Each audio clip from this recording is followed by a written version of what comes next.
Sir నమస్కారం sir. నమస్తే. Sir Revanth Reddy గారు రీసెంట్‌గా ఒక ఇంటర్వ్యూలో మాట్లాడుతూ కేజ్రీవాల్ గారి అరెస్టు అక్రమం అని చెప్పేసి అన్నారు సార్. ఇప్పుడు చాలామంది మరి కవిత గారి అరెస్టు కూడా అక్రమమేనా అని క్వశ్చన్ చేస్తున్నారు. అంటే కవిత గారి అరెస్టు పట్ల ఒక రకంగా బిహేవ్ చేసి ఇప్పుడు కేజ్రీవాల్ గారి అరెస్టు అక్రమం అని ఎలా అంటున్నారు అని కూడా అడుగుతున్నారు సార్. మీ ఒపీనియన్ మరి దీనిపైన? అంటే కవిత అరెస్ట్ అయింది, కేజ్రీవాల్ అరెస్ట్ అయింది ఒకే కేసు విషయంలో. అయితే చిన్న తేడా ఉంది ఇక్కడ. చిన్న తేడా ఏంటంటే కేజ్రీవాల్ పాలసీ డిజైనర్. ఆ పాలసీని వాడుకోవటానికి బయలుదేరినటువంటి కొన్ని ముఠాలకి కేజ్రీవాల్ ప్రభుత్వంతో అనుసంధానం ఏర్పాటు చేయటం ద్వారా ఆర్థిక లబ్ధి పొందే ప్రయత్నం జరిగింది అనేది కవిత గారి మీద ఉన్న కేసు. ఇష్యూ ఒకటే, అంటే రెండు బ్రాడ్గా చూస్తే లిక్కర్ గేట్ అంటున్నారు. ఆ లిక్కర్ గేట్ కేసే కానీ ఆయన పాలసీ డిజైనరు ఈ అవినీతికి కారణం ఆ పాలసీ కాబట్టి ఆయన్ని లోపల వేశారు. ఓకే. అయితే సౌత్ లాబీకి తను ఏజెంట్గా వ్యవహరించి సౌత్ లాబీని ఢిల్లీ ప్రభుత్వంతో అనుసంధానం చేయటం ద్వారా ఆర్థిక లావాదేవీలు నడిపారు. 100 కోట్ల స్కామ్, అది కదా ఎలిగేషన్ ఆవిడ మీద ఉన్నది. కాబట్టి ఒకరు పాలసీ డిజైనరు, ఒకరు ఏజెంటు, ఇది వ్యత్యాసం అని చెప్పుకోవచ్చు రేవంత్ రెడ్డి గారు. కానీ నిజానికి ఈ పాలసీలు లిబరలైజేషన్ అనేటువంటి పాలసీ తీసుకొచ్చింది కాంగ్రెస్. ఇప్పుడు ప్రస్తుతం కాంగ్రెస్ ప్రోగ్రాం ఏమిటి? అసలు ఈ రేవంత్ రెడ్డి గారి మాటలు చూస్తే ఆయన కాంగ్రెస్ నాయకుడిగా ఉన్నాడు కాబట్టి అలా స్పందించాడు, అంతవరకే. ఆయన దానిలో మునిగి లేకపోతే దానిలో తాదాత్మ్యం చెంది ఆయన ఫీల్ అయి మాట్లాడిన మాటగా దాన్ని తీసుకోనక్కర్లేదు. ఆయన కేజ్రీవాల్ అరెస్టును మెకానికల్గా ఖండించాడు. భారతీయ జనతా పార్టీ జగన్ మీద జరిగిన దాడి మీద ఎలాగైతే తన స్పందన ఒక ప్రకటన వెలువరించిందో, ఇది జనరల్గా కొన్ని ప్రకటనలు అలా వెళ్ళిపోతాయి. అట్లా కేజ్రీవాల్ అనే పెద్ద మనిషి ప్రస్తుతం అరెస్ట్ అయి ఉన్నాడు. ఆయన ఒక రాష్ట్ర ముఖ్యమంత్రి. ఆ అరెస్ట్ మీద స్పందించడం ద్వారా తను ఒక స్టాండ్ ప్రకటించినట్టు అవుతుంది. యాంటీ బీజేపీ కేంద్ర ప్రభుత్వం తాలూకా ఓవర్ యాక్షన్ మీద తను మాట్లాడాలి అనివార్యంగా. రేపు ఎన్నికల్లో పార్లమెంట్ ఎన్నికల ముంగిటి ఉన్నాడు కాబట్టి ఆయన కాంగ్రెస్ పార్టీ స్టాండ్ మాట్లాడాల్సినటువంటి అవసరం ఖచ్చితంగా ఉంటుంది. అది మాట్లాడుతున్నాడు. అంత మాత్రం చేత ఆయన హృదయంలో ఏముంది అనేది మనకి తెలుసుకోవడం పెద్ద కష్టమేం కాదు.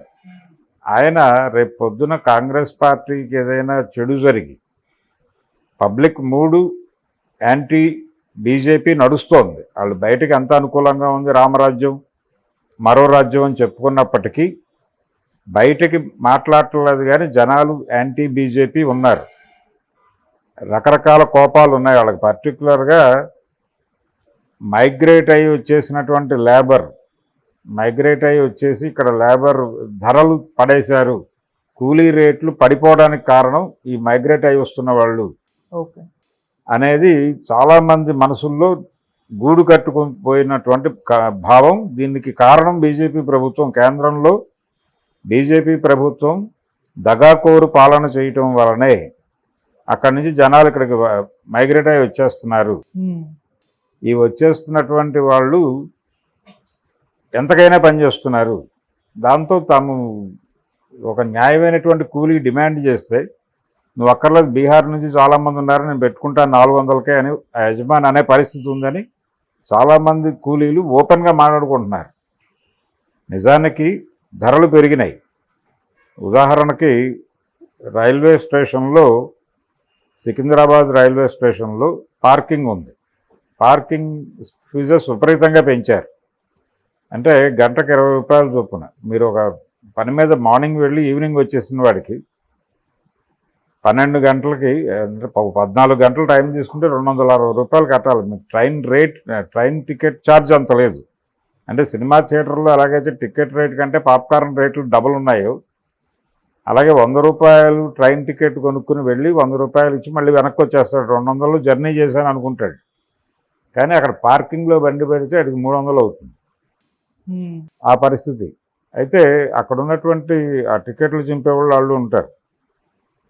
వాళ్ళకి ఇస్తున్నటువంటి వేతనాలు చూస్తే చాలా దారుణమైనటువంటి పరిస్థితి. అంటే 5 ఏళ్ల క్రితం ఎలా ఉందో అలాగే ఉంది. ఓకే.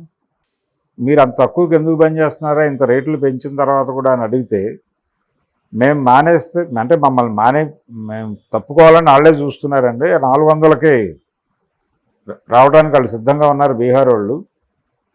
ఈ వలస కార్మికుల వలన మేము ఏమీ మాట్లాడలేని పరిస్థితిలో ఉన్నాము. ఇచ్చింది పుచ్చుకోకపోతే వెళ్ళిపోవటమే. వాళ్ళకి మ్యాన్ పవర్ పుష్కలంగా ఉంది. కాబట్టి ఇది అన్ని ఏరియాల్లోనూ ఉంది, అన్ని ట్రేడ్స్లోనూ ఉంది. ప్రతి ఒక్క చోట హోటల్ బిజినెస్లో ఉంది. హోటల్ బిజినెస్లో ఎవడైనా డిమాండ్ చేస్తే నువ్వు అక్కర్లేదు వెళ్ళిపో, 200కి నేను బీహార్ వాడిని ఒకరిని పెట్టుకుంటాననే పరిస్థితి, లేకపోతే ఉత్తరప్రదేశ్ వాడిని పెట్టుకుంటాననే పరిస్థితి. మధ్యప్రదేశ్ వాళ్ళు 4 రెడీగా ఉన్నారు, వాళ్ళు 300కి పనిచేస్తూ ఉన్నారు. నువ్వు వెళ్ళిపోని 1000 రూపాయల వాడిని తీసేసి 300కి వాళ్ళని పెట్టేసుకుంటున్నారు. వాళ్ళ పరిస్థితి ఏంటి? వాళ్ళ ప్రాంతాల్లో వాళ్ళకి నెలంతా కొట్టుకుంటే 10,000 వస్తే ఇక్కడ 20-25,000 సంపాదించుకుంటున్నారు ఈజీగా 2-3 పనులు చేసి. దాంతో వాళ్ళు తిని వాళ్ళ కుటుంబాలకు డబ్బులు పంపించుకుంటున్నారు. ఇప్పుడు పరిస్థితి ఏంటి? ఇక్కడేమో వలస కార్మికుల వలన సఫర్ అవుతున్నటువంటి వాళ్ళు బీజేపీ వ్యతిరేకంగా మారారు. అక్కడేమో ఇక్కడ ఉన్న చోటు వదిలిపెట్టుకుని ఎక్కడికో పోయి బతకాల్సిన పరిస్థితి ఏర్పడింది అనే కోపం నార్త్లో ఉంది. సో ఈ గందరగోళంలో బీజేపీ గెలుస్తుందా లేదా అనేటువంటి ఒక డోలాయమాన స్థితిలో ఉంది ప్రపంచం. ఓకే.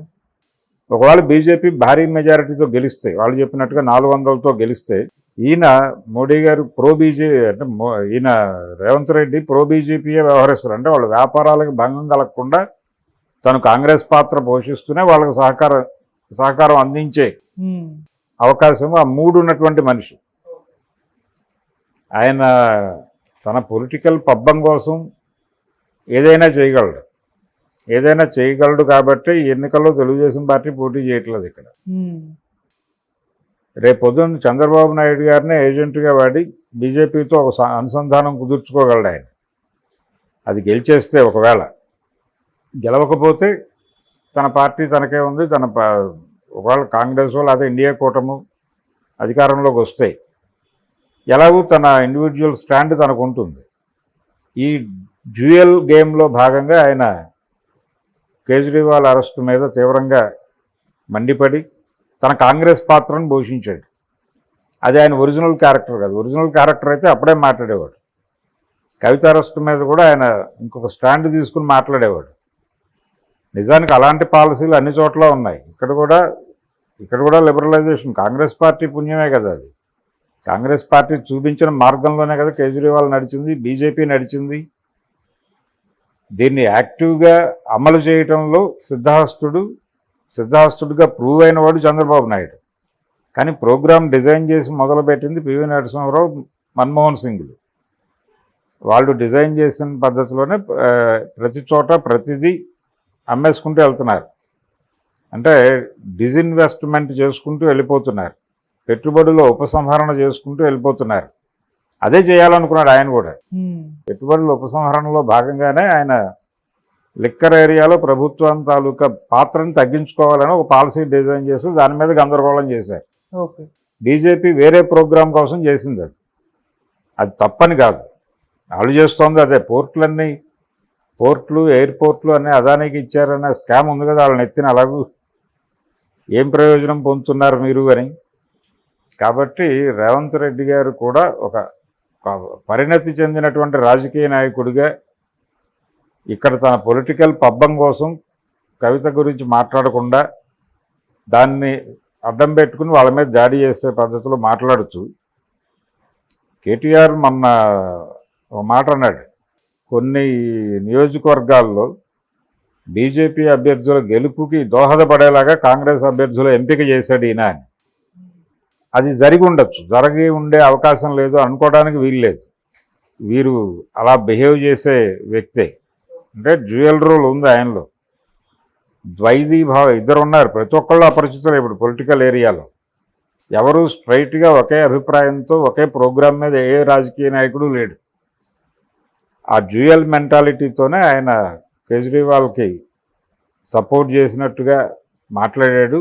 ఆ సపోర్ట్ కేవలం పెదవుల మీద మాటే తప్ప హృదయం నుంచి వచ్చింది కాదు. కవిత గారిది కూడా ఎన్నికల ప్రయోజనాల రీత్యా మాట్లాడుతున్నాడు తప్ప అక్కడ కూడా భేదాభిప్రాయం లేవు, ఆ పాలసీతో భేదాభిప్రాయం లేదే. ఓకే. కాబట్టి రేవంత్ రెడ్డి గారు టాక్టికల్ స్టేట్మెంట్ అది, అంతవరకే చూడాలి దాన్ని, అంతకు మించి ఎక్కువ ప్రాధాన్యత ఇవ్వాల్సిన అవసరం లేదు. ఆయనకు తెలుసు ఏం మాట్లాడుతున్నాడు. ఆయన కూడా వ్యూహాత్మకంగా రేపు పార్లమెంట్ ఎన్నికల్లో కాంగ్రెస్ పార్టీ ఓడిపోతే బీజేపీ సైడ్ జరిగి, అంటే కాంగ్రెస్లో ఉంటూనే, కాంగ్రెస్ ముఖ్యమంత్రిగా ఉంటూనే వాళ్ళ వ్యాపారాలకు ఇబ్బంది కలగని పద్ధతిలో వ్యవహరిస్తూ వాళ్ళకి ఇబ్బంది కలిగించకుండా నొప్పించక తానవ్వక తప్పించుకు తిరిగే సిద్ధాంతంలో వెళ్ళిపోతాడు ఆయన. ఓకే. దానికి సంబంధించిన డిజైన్ ఆల్రెడీ కంప్లీట్ అయింది. అదర్ సైడ్ కూడా ఒక డిజైన్ చేసుకుని ఉండడం మంచిదని ఇలాంటి ప్రకటనలు ఇస్తున్నాడు. Okay sir, thank you so much. Thank you.